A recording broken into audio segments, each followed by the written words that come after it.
अच्छा जी, यहाँ पे देखें, the article subject and text deal with individual or subject and ideology and interrelationship of these two entities in classic realist setting. Balzi had made a convincing relationship between the subject and the text. Her explanation is conspicuous regarding modern interpretation of classical topics. उसकी जो explanation है वो conspicuous है regarding modern interpretation जो उसने classical topics की है. Catherine Balzi being modern critic and competitive authority over literature sets change definition which may be considered as newfangled layers of meaning of the classical term. Catherine Belsey जो है वो एक modern critic होने के नाते और कॉम्पिटिटिव अथॉरिटी ओवर लिटरेचर थी उसकी, सेट उसने जो है डेफिनेशन सेट्स चेंज डेफिनेशन, उसने कुछ चेंज डेफिनेशंस जो है वो सेट कर दी जो कि newfangled layers of meanings of classical term, जिसने क्लासिकल टर्म्स के न्यू मीनिंग्स को यानी कि newfangled layer of meanings जो है वो उनको consider किया. According to her ideology, a capitalist system emphasizes a lot on individual freedom and assumes a world of non-contradictory individuals whose unfettered consciousness is the origin of meaning, knowledge and action.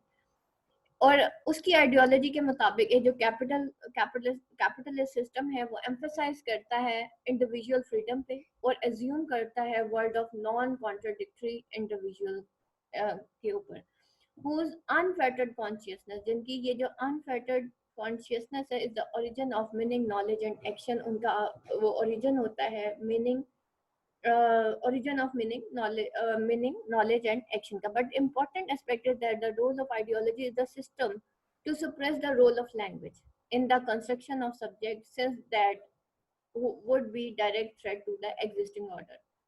लेकिन important aspect ये है कि हमारा ये जो ideology है हमारे system में, इसका जो रोल है वो रोल ऑफ लैंग्वेज को सुप्रेस करता है in construction of the subject. जब हम इसके सब्जेक्ट को कंस्ट्रक्ट करते हैं, since that would be direct threat to the existing order, क्योंकि ये एग्जिस्टिंग ऑर्डर के लिए एक डायरेक्ट थ्रेट होता है. यानी कि आपकी जो आइडियोलॉजी होती है इन अ सिस्टम, वो रोल ऑफ लैंग्वेज को सुप्रेस करती है इन कंस्ट्रक्शन ऑफ सब्जेक्ट. आप ये देखें कि गैलीलियो गैलीलाई में जो आइडियोलॉजी थी वो क्या थी उस वक्त के दौर की, कि यही कि church is the supreme authority. ठीक है, उसको एक सुप्रीम अथॉरिटी दी गई थी. ये उनकी आइडियोलॉजी थी कि जी वो जो है centre of the earth is the church and the centre of church is the God. ठीक है, तो वो उनकी, और वो उनका सारा जो एतमाद था वो किसके ऊपर था? चर्च के ऊपर था.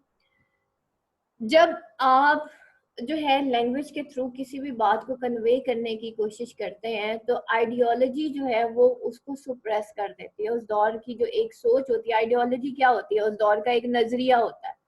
जैसे हम पाकिस्तान की आइडियोलॉजी को दो कौमी नजरिया कहते हैं.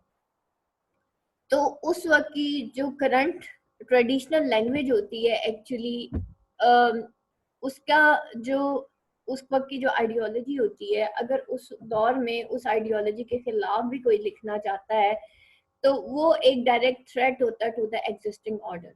गैलीलियो गैलीलाई का जो था, ये जो इसने लिखा था ब्रेचेट ने, बर्टोल्ड ब्रेचेट ने, तो वो एक डायरेक्ट थ्रेट था ना उस वक्त की आइडियोलॉजी के लिए. तो उसमें क्या देखा हमने कि बेसिकली जब एक आइडियोलॉजिकल सिस्टम होता है जिसके अंदर एक कैपिटलिस्ट सिस्टम होता है, ठीक है, वो किसके ऊपर? कैपिटलिस्ट सिस्टम जहाँ पे उसकी आइडियोलॉजी के मुताबिक, सॉरी, एक कैपिटलिस्ट सिस्टम जो होता है वो एम्फसाइज एक इंडिविजुअल फ्रीडम के ऊपर करता है और एक ऐसी वर्ल्ड को एज्यूम करता है जिसके अंदर नॉन कॉन्ट्राडिक्टरी इंडिविजुअल्स होते हैं, whose unfiltered consciousness is the origin of meaning and knowledge.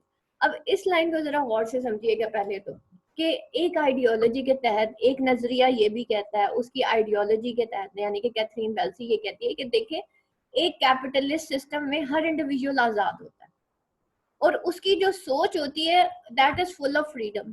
ठीक है, वो फैटेड नहीं होती, यानी कि वो बाउंड नहीं होती कि वो एक ही नजरिए के तहत सोचेगी.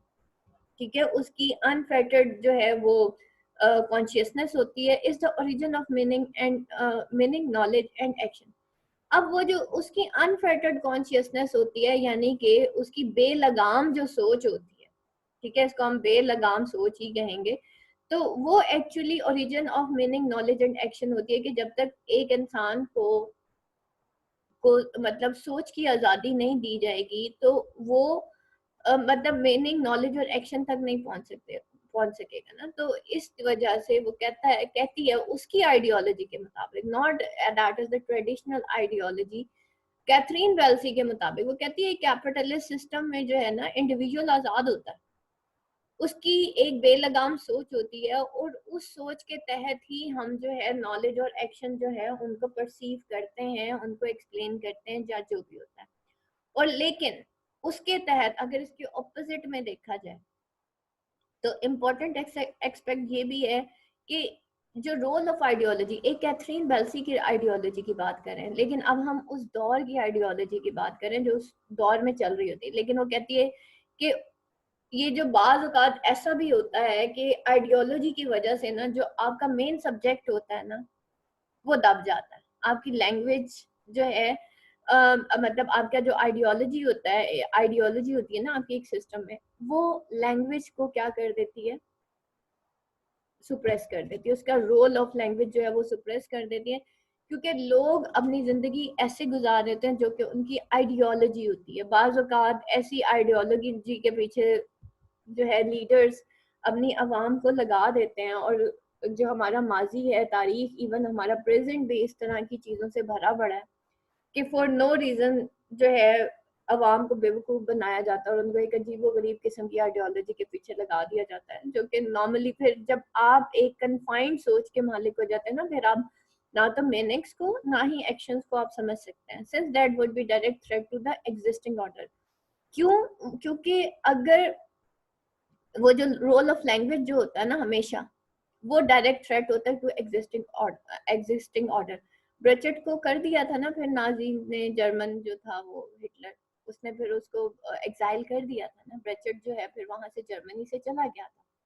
क्यों? क्योंकि वो जो काम करना चाह रहे थे वो एक डायरेक्ट थ्रेट था उस वक्त की आइडियोलॉजी, ठीक है। तो that's why according to Catherine Belsey classical realism that is promoted by text, print and electronic media represents a world of subjects. ये जो क्लासिकल रियलिज्म है ना, एक्चुअली ये जो है एक दुनिया वर्ल्ड ऑफ सब्जेक्ट्स को शो करती है, यानी कि हर चीज का कोई ना कोई सब्जेक्ट मैटर होता है which are origin of meaning or knowledge, but they are able to appreciate a classical realist literature due to the fact that the text available is relatively easily intelligible। लेकिन वो जो है appreciate करती है, मतलब इस तरह का जो टेक्स्ट होता है वो अप्रिशिएट करता है क्लासिकल रियलिस्ट लिटरेचर को due to the fact that text जो है वो रिलेटिवली इजीली इंटेलिजिबल होता है। उन लोगों का जो क्लासिकल रियलिस्ट होता है उनका जो टेक्स्ट होता है वो इजीली समझा जा सकता है। Belsey points out that the eye of romantics is different from the classic realist fiction in sense that it directly involves the individual to respond to that text or piece of poetry। वैसे ये भी point out करती है कि आई of romantic जो है वो different है from classical realist fiction in the sense that ये जो है डायरेक्टली इन्वॉल्व करती है इंडिविजुअल कि वो रेस्पॉन्ड करे टू द टेक्स्ट और a piece of poetry. However in the fiction as a classical realist fiction, whether drama or novel, there is a lack of direct authorial presence। और एक fiction में as classical realist fiction whether drama हो या novel हो वहां पे lack of direct authorial presence है। The given statement is somewhat paradoxical since the author presents it as a shadow which cannot be separated from the body of the text। वो यहाँ पे एक स्टेटमेंट जो है वो पैराडॉक्सिकल है। Paradoxical mean कि एक ही लाइन के अंदर दो ऑपोजिट स्टेटमेंट आ जाए, ठीक है, ड्राई एंड कोल्ड आ जाए, इसी तरीके से वो कहते हैं कि ऑपोजिट स्टेटमेंट दे देना। Since the author present it as a shadow which can not be separated from the body of the, तो कहते हैं यहाँ पे ये जो ऑथर है वो इसको एज अ शैडो प्रेजेंट करता है जो कि सेपरेट नहीं हो सकता body of the text. Wellesley here says that the form of classical realist text acts is in conjunction with the expressive theory and with ideology by interpreting the reader as subject. In this way, a classical realist constitutes an ideological practice in addressing itself to reader as subjects। interpreting them in order that they freely accept their subjectivity and their subjection. और ये जो form है, the form of classical realist text acts in conjunction with the expressive theory. और ये जो classical realist text है ना, वो क्या करता है, वो एक्सप्रेसिव थ्योरी के साथ ही एक्ट करता है and with ideology by interpreting the reader as subject. ना सिर्फ वो ये जो क्लासिकल रियलिस्ट टेक्स्ट होता है वो ना सिर्फ एक्सप्रेसिव थ्योरी के साथ, बल्कि आइडियोलॉजी जो interpreting by the reader as subject, उस आइडियोलॉजी जो कि रीडर एज अ सब्जेक्ट उसको इंटरप्रेट करता है, उसके साथ भी उसका कंजक्शन होता है. अब यहाँ पे जरा गौर से समझिएगा, what is expressive theory. Expressive theory यही है कि वो जो टेक्स्ट है वो आपको लगता तो रियल है लेकिन वो होता रियल नहीं है, यानी कि उसको मेमेसिस के जरिए एक्ट करके या उन अल्फाज को इस तरह से लिखा जाता है कि वो रियल होता है लेकिन रियलिटी लगता है, रियलिटी होता नहीं है. तो आपकी एक्सप्रेसिव थ्योरी और with ideology by interpreting the reader as subject, और वो आइडियोलॉजी जो रीडर एज सब्जेक्ट जो है उसको इंटरप्रेट करती है, ये दोनों उसके साथ मतलब इंटरकनेक्टेड है. In this way, a classical realist constitutes an ideological practice in addressing itself to reader as subjects, interpreting them in order that they freely accept their subjectivity and subjection. और इसी तरह से एक जो क्लासिकल रियलिस्ट है वो constitute करता है एक आइडियोलॉजिकल प्रैक्टिस को कि वो एड्रेस करे itself to reader as subject. वो अपने आप को एड्रेस करता है. हमने क्या बात की, आई की बात की, आई ऑफ रोमांटिक, ठीक है. और इसी तरह जो क्लासिकल रियलिस्ट है वो अब वो क्या करता है, वो उसको जो है address itself to reader as subject, ठीक है. वो अब इसको रीडर को एड्रेस करता है as subject, interpreting them in order that they freely accept their subjectivity and their subjection. और वो इंटरप्रेट करता है उनको जो है किनको, रीडर्स को, them in order that they freely accept their subjectivity, ताकि वो उनकी subjectivity को और उनके subjection को accept कर सके. Belsey further elaborates that apart from illusionism, which is already evident from above discussion, from a paradoxical development of a subject within ideology and which is normally present in classical realist texts, there are certain other questions within the narrative technique which ensue this subjectivity and subjection. These are closures and literacy of discourses which combine to establish truth of the story. ये वो closures और literacy of discourses and discourse वही text को ही कहा जाता है जो कि combine होते हैं to establish a truth of the story. In Barthes' view, closure is something which tends to form the very regular order or pattern in classical realist literature. बार्थर्स के व्यू में ये जो क्लोजर होता है ये एक ऐसी चीज है which tends to form a very regular order or pattern in classical realist. एक रेगुलर ऑर्डर और पैटर्न जो है वो शो करता बनाता है in classical realist literature. Techniques like murder, love, triangles etcetera, या ट्राइंगुलर लव भी इसको कहते हैं, provide the destructive element in the text. और टेक्निक्स ये जो मर्डर, लव, ट्राइंगल्स, ये सारी चीजें डिस्ट्रक्टिव एलिमेंट जो है वो टेक्स्ट के अंदर पैदा करते हैं, but it eventually leads to an ideological accepted closure. लेकिन ये इवेंचुअली एक आइडियोलॉजिकल एक्सेप्टेड क्लोजर को तक जाते हैं where a subject feels a certain relief, जहाँ पे सब्जेक्ट जो है वो एक उसको एक सर्टेन रिलीफ फील होता है and the order of things is री एस्टैब्लिश, और ऑर्डर ऑफ थिंग्स जो है वो री एस्टैब्लिश होती हैं.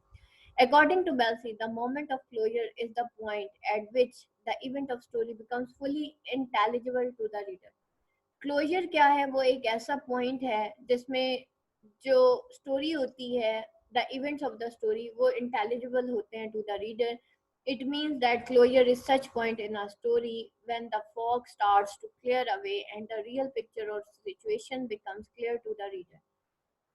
और वो ये भी कहता है कि क्लोजर जो है वो एक ऐसा पॉइंट है स्टोरी में जब फोक स्टार्ट होती है टू क्लियर अवे और रियल पिक्चर और the situation become clear to the reader. The second aspect of illusion कि मतलब अब यहाँ पे वो क्या कहता है कि क्लोजर एक ऐसा पॉइंट है स्टोरी का जब फोक स्टार्ट होती है टू क्लियर अवे, यानी कि एक धुंधली सी एक कहानी है जो आहिस्ता आहिस्ता साफ होती है, और वो जो रियल पिक्चर है या रियल सिचुएशन है वो रीडर के सामने आती है। यानी कि वो जो जैसे हम कहते हैं कि भाई अरिस्टोटल पोएटिक्स के अंदर हम डिस्कवरी पढ़ेंगे कि डिस्कवरी ऑफ ट्रुथ हो जाता है, उसको यहाँ पे वो क्लोजर का नाम देती है कि हर चीज जो है अपोजिट पोजीशन में होती है। उससे पहले टेक्स्ट में आपको कुछ समझ नहीं आ रहा होता कहानी किस तरफ जा रही है, लेकिन ये एक ऐसा इवेंट ऑफ द स्टोरी होता है जिसकी वजह से हर चीज जो है उसकी एक क्लियर पिक्चर जो है वो हमारे सामने आ जाती है। The second aspect of illusionism in classical realism to hierarchical discourse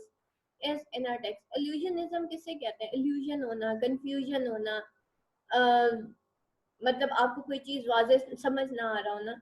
तो इन क्लासिकल रियलिज्म तो ये सेकंड एस्पेक्ट जो है इल्यूजनिज्म का, क्लासिकल रियलिज्म का, to hierarchy of discourses in our text. ये हायरार्ची है of discourses in our text such that existence of a privileged discourse outside the inverted commas which develops strong author-reader relationship. It also makes obvious in the involvement of a reader as a source of meaning through the use of discourse within inverted commas. और ये obvious करता है in involvement of reader क्योंकि as a source of meaning through the use of discourse within inverted commas. आप देखते होंगे vast text होता है इन्वर्टेड कॉमास में होता है, ठीक है।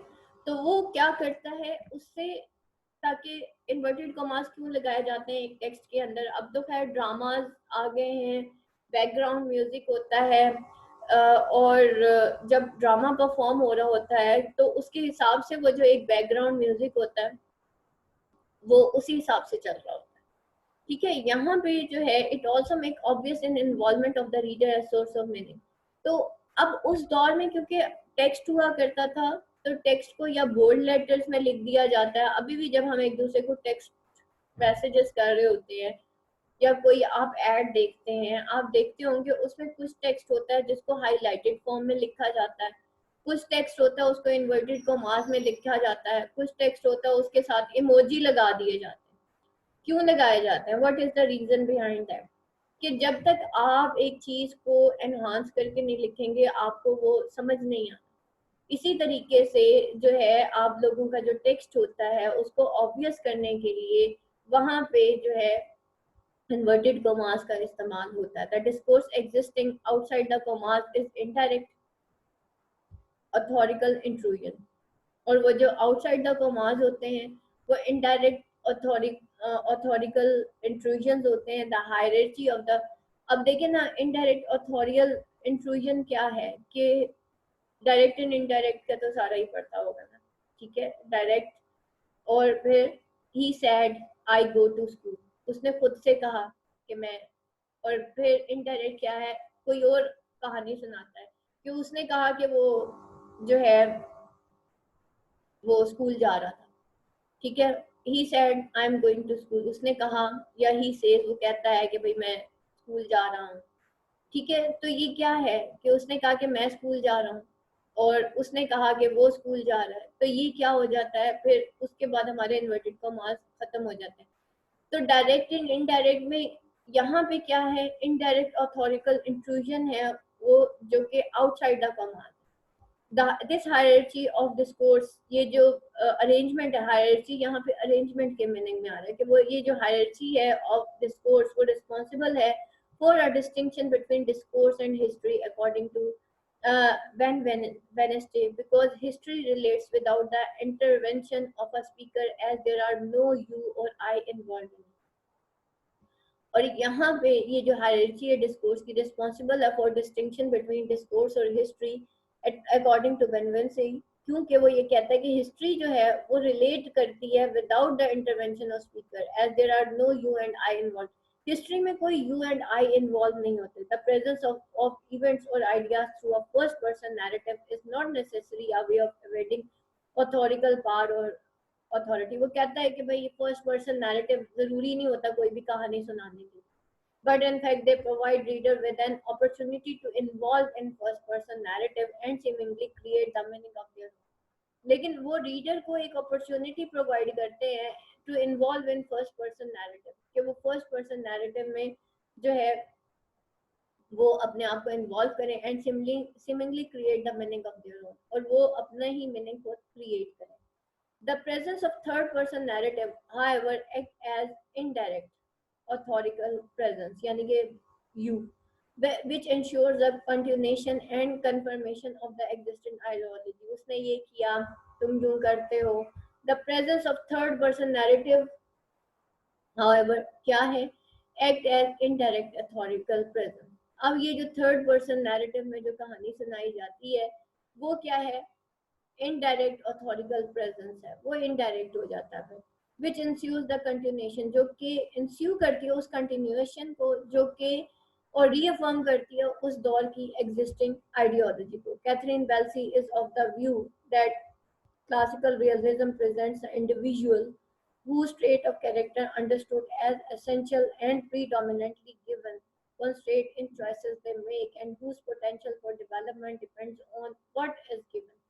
Human nature does seem as system of character differences existing in the world, but one very clear, that distinct closure. She says that initially constructed in discourse, the subject find in the discourse of the classic realist text a confirmation of position of autonomous subjectivity represented in ideology as obvious. यहाँ पे वो कहती है कि initially constructed in discourse, अगर हम जो है इनिशियली जो डिस्कोर्स में ऑलरेडी कंस्ट्रक्ट हो चुका होता है, वो subject finds in the discourse of classical realist text. तो सब्जेक्ट जो कि discourse of classic realist text में देखा जाता है, a confirmation of position of autonomous subjectivity, वो कंफर्मेशन होती है of the position of autonomous. Autonomous क्यों कहा जा रहा है? कि उस दौर की जो सब्जेक्टिविटी होती है अकॉर्डिंग टू आइडियोलॉजी वो चली आ रही होती है, ऑटोनोमस होती है. सब्जेक्टिव प्रेजेंट्स इन आइडियोलॉजी एज ऑब्वियस, जो कि प्रेजेंट की जाती है एक आइडियोलॉजी में, वो ऑब्वियस होती है एज ऑब्वियस, यानी कि ऑब्वियस इन्वर्टेड कॉमास में जो प्रेजेंट की जाती है ताकि वो हाईलाइट हो सके. It is possible to refuse that position, और ये पॉसिबल है कि आप इस पोजीशन को, इस आइडियोलॉजिकल पोजीशन को रिफ्यूज कर दे, but to do so at least at present it is to make deliberate and ideological choice. लेकिन इस तरह करने के लिए, यानी कि इस आइडियोलॉजिकल पोजीशन को रिफ्यूज करने के लिए एटलीस्ट आपको क्या करना पड़ेगा? Is to make a deliberate and ideological choice. तो आपको एक आइडियोलॉजिकल और डेलिब्रेट चॉइस जो है वो जो है उसको एक्सेप्ट करना पड़ेगा. अब यहाँ पे आप देखिएगा क्वेश्चन क्या था? इल्यूजन के बारे में, और टेक्स्ट के अंदर हमें डिफरेंट इल्यूजनिज्म कैसे होती है, उसमें जो है आइडियोलॉजी विद इन सब्जेक्ट कैसे, sorry subject with in ideology हम कैसे देखते हैं, क्लासिकल रियलिस्ट के अंदर क्या क्या चीज़ें प्रेजेंट होती हैं. ट्रूथ ऑफ द स्टोरी जो है वो जो है क्लोजर के थ्रू होता है. क्लोजर की आगे जाके कैथरीन बेल्सी ने डेफिनेशन बताई कि उसमें ये होता है कि हर चीज़ जो होती है वो धुंधली होती है, लेकिन क्लोजर एक ऐसा इवेंट होता है जिसके बाद हर चीज़ क्लियर हो जाती है. और उसके बाद वो कहती है कि उसमें कुछ चीज़ें होती हैं जिनको इन्वर्टेड कॉमास दे के ऑब्वियस किया जाता है. फाइनली हमने पढ़ा कि डिस्कोर्स और हिस्ट्री का आपस में क्या रिलेशनशिप है, थर्ड पर्सन और आई और यू का क्या फंक्शन है, क्यों यूज होता है, रीडर को किस तरह से इन्वॉल्व किया जाता है, और फाइनली उसकी ये जो है एंड में उसका एक क्रिटिकल व्यू पॉइंट है जो कि दे दिया गया है. अच्छा, उसके बाद ये वाला क्वेश्चन बेटा आपको करवा दिया गया है, लिंग्विस्टिक क्रिटिसिज्म और ये पोस्ट सॉशोनियन, और ये तो आपको मैंने यही बताया था कि ये जो क्वेश्चन है लिंग्विस्टिक क्रिटिसिज्म का पोस्ट सॉशोनियन, मोस्टली जो क्वेश्चन आता है ना वो आपका ये लैंग्वेज और आइडियोलॉजी से रिलेटेड आ जाता है या फिर आप लोगों का ज्यादातर एक्सप्रेसिव रियलिज्म से रिलेटेड आता है बेटा. वो हमारे मेन जो क्वेश्चन है वो कंप्लीट हो चुके